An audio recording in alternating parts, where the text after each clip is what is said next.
صلو علی الحبیب اللہم صلی علی سیدنا و مولانا محمد وبارک وسلم وصلی علیہ۔ بسم اللہ الرحمن الرحیم۔ فما کان دعواہم اذ جاءہم بأسنا الا ان قالوا انا کنا ظالمین فلنسألن الذین ارسل الیہم ولنسألن المرسلین فَلَنَقُصَّنَّ عَلَيْهِمْ بِعِلْمٍ وَمَا كُنَّا غَائِبِينَ۔ صدق اللہ العظیم۔ ترجمہ سماعت فرما لیجئے۔ اللہ عز و جل ارشاد فرماتے ہیں، جب ان پر ہمارا عذاب آیا تو اس وقت ان کی یہی چیخ و پکار تھی کہ بے شک ہم ہی ظالم تھے، پس ہم ان لوگوں سے ضرور باز پرس کریں گے جن کی طرف رسول بھیجے گئے تھے، اور ہم رسولوں سے بھی پوچھیں گے، پھر ہم خود کامل علم کے ساتھ ان کے تمام احوال بیان کریں گے، ہم غائب تو نہیں تھے۔ یہ ان آیات کا ترجمہ ہے۔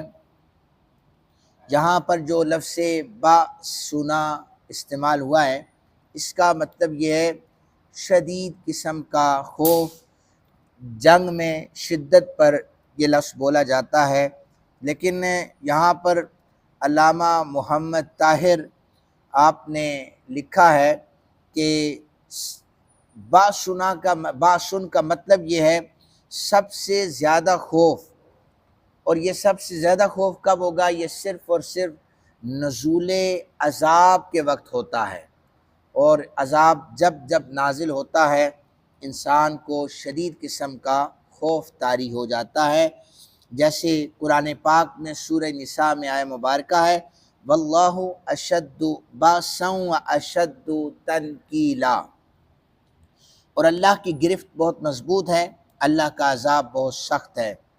پھر بیاتن یا قائلون، ان کے معنی یہ، اب کل ہم نے جو آیات پڑھی تھی تھوڑا سا اس کا ترجمہ کر رہا ہوں۔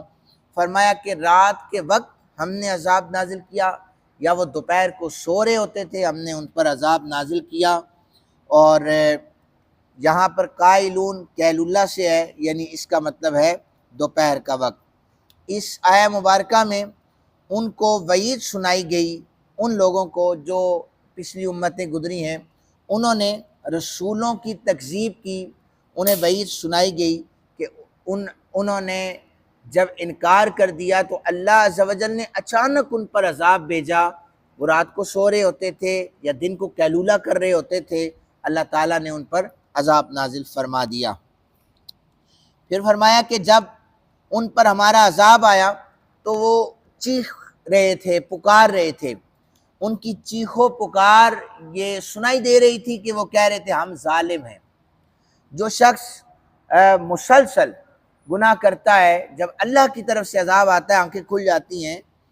ویسے تو آپ کو یہ بتاتا چلوں کہ فرعون پر جب عذاب آیا تھا تو اس نے بھی کلمہ پڑھ لیا تھا، فرعون نے بھی، لیکن وہ قابل قبول نہیں ہے۔ جب تک انسان کی سانس چل رہی ہے، اچھی اسے عمر، اچھی صحت دی گئی ہے، اس وقت تک اللہ کے احکامات پر وہ عمل کرے تو یہ تو ٹھیک ہے۔ جب موت سامنے نظر آ رہی ہو، جب بالکل وہ ڈوبنے لگا تھا تو اس نے بھی وہ اللہ تعالیٰ کی وحدانیت کا اقرار کیا تھا، فرمایا کہ اب تمہارا یہ اقرار کرنا ہمیں قبول نہیں ہے۔ تو ان کی چیخ و پکار یہ تھی کہ ہم ظالم تھے۔ اس آیت سے یہ معلوم ہو گیا کہ جب جب کفار پر عذاب نازل ہوتا ہے تو وہ اعتراف کر لیتے ہیں کہ ہم واقعی ظالم تھے۔ عبداللہ بن مسعود رضی اللہ تعالیٰ عنہ بیان کرتے ہیں، نبی علیہ السلام نے فرمایا کوئی قوم اس وقت تک ہلاک نہیں ہوئی جب تک انہوں نے خود اس عذاب کا عذر بیان نہیں کیا۔ قوم یہ کہتی تھی کہ ہم یہ کام کرتے تھے اس لیے عذاب آیا ہے، فلاں فلاں کام کرتے تھے اس لیے عذاب آیا ہے۔ تو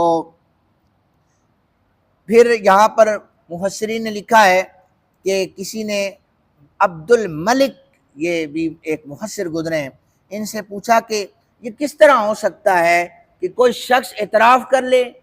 آپ دیکھیں نا اس دور میں اعتراف بہت کم لوگ کرتے ہیں اپنے گناہ کا، چونکہ وہ حقیقی عذاب سے انہیں آشنائی نہیں ہے۔ وہ کہہ لیتے ہیں پتہ نہیں اللہ کی بارگاہ میں ہم جواب دے لیں گے، انبیاء علیہ السلام کی جو ذوات ہیں وہ پریشان کھڑی ہوں گی اللہ کی بارگاہ میں، تو 2026 کا بندہ کہہ رہے ہیں ہم جواب دے لیں گے، پتہ نہیں اسے اتنی جسارت جرت کہاں سے مل گئی ہے۔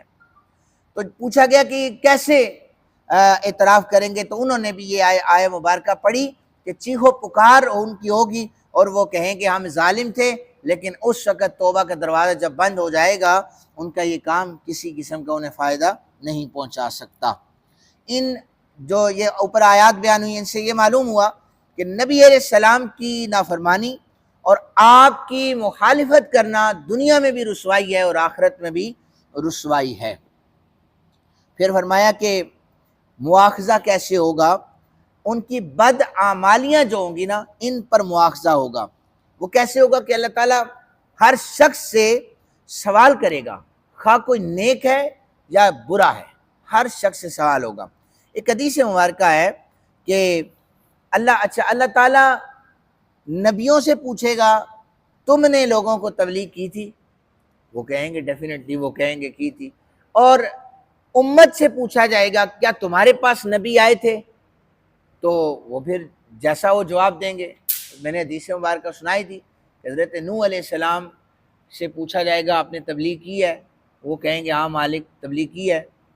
امت سے پوچھا جائے گا کہ نوح آپ کے پاس آئے تھے، امت مکر جائے گی کہ نوح ہمارے پاس نہیں آئے تھے۔ جناب نوح علیہ السلام سے پوچھا جائے گا آپ نے تبلیغ کیا، آپ کے پاس کوئی گواہی ہے؟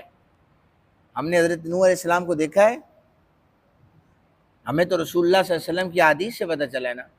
تو حضرت نوح علیہ السلام کہیں گے آخری نبی کے جو امتی ہیں وہ میری گواہی دیں گے کہ میں نے تبلیغ کی ہے، اس لیے اس امت کی گواہی ادھر قبول کی جائے گی۔ اپنے آپ کو عام نہ سمجھیں، نبی علیہ السلام کے امتی ہیں، امتی ہونے کا حق بھی ادا کریں۔ اور پھر فرمایا کہ عبداللہ بن مسعود کہتے ہیں مواخذہ ہوگا، ابن آدم اس وقت تک اپنے رب کے سامنے سے قدم نہیں ہٹا سکے گا جب تک اس سے 5 چیزوں کا سوال نہ ہو جائے۔ ہم نے آخری ایک لفظ میں نے بولا ہے کہ ہم کوئی غائب تو نہیں تھے، اللہ تعالیٰ نے فرمایا ہم کوئی غائب تو نہیں تھے۔ اب حضور نے فرمایا کہ 5 چیزوں سے متعلق سوال ہوگا۔ پہلا سوال کہ اپنی عمر کن کاموں میں گزاری ہے، جتنے بھی ہم یہاں بیٹھے ہیں، میں آپ سب سے سوال ہوگا عمر کن کاموں میں گزاری ہے۔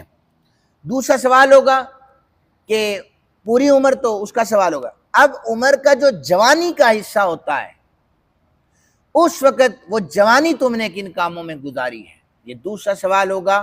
تیسرا سوال ہوگا کہ تم نے مال کہاں سے کمایا ہے، پہلے ہمیں یہ بتاؤ مال کہاں سے کمایا ہے۔ پھر چوتھا سوال ہوگا کمایا تو تھا، خرچ کہاں پہ کیا ہے۔ اور پھر آخری سوال ہوگا کہ تم نے جو علم حاصل کیا تھا اس علم کے مطابق تم نے کیا کیا ہے۔ ہر شخص جس پر علم حاصل کرنا ہر شخص پر فرض ہے، لازم ہے، اسے اچھے برے کی پہچان ہوتی ہے، معاشرے میں اٹھنے بیٹھنے کا طریقہ آتا ہے۔ جس کے پاس جو علم ہے اس کے متعلق سوال کیا جائے گا، جو حاصل کیا تھا اس کے مطابق تم نے کیا کیا۔ یہ مجرموں سے اللہ عز و جل سوال فرمائیں گے۔ لیکن ان آیات سے معلوم ہوا، کچھ آیات ایسی ہیں یہاں پر فرمایا کہ مواخذہ ہوگا، کچھ آیات ایسی ہیں فرمایا گیا کہ کفار سے سوال نہیں کیا جائے گا۔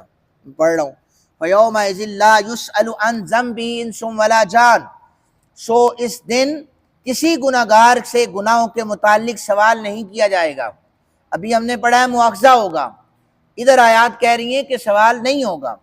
سورہ قصص کی دوسری آیت سنیے، وَلَا يُسْأَلُ عَنْ ذُنُوبِهِمُ الْمُجْرِمُونَ، مجرموں سے ان کے گناہوں کے متعلق سوال نہیں کیا جائے گا۔ تو امام رازی رحمۃ اللہ تعالی علیہ نے ان آیات کا جواب دیتے ہوئے تفسیر کبیر میں آپ نے لکھا ہے کہ کبھی کبھی جو سوال ہوتا ہے نا لا علمی کی بنیاد پہ ہوتا ہے۔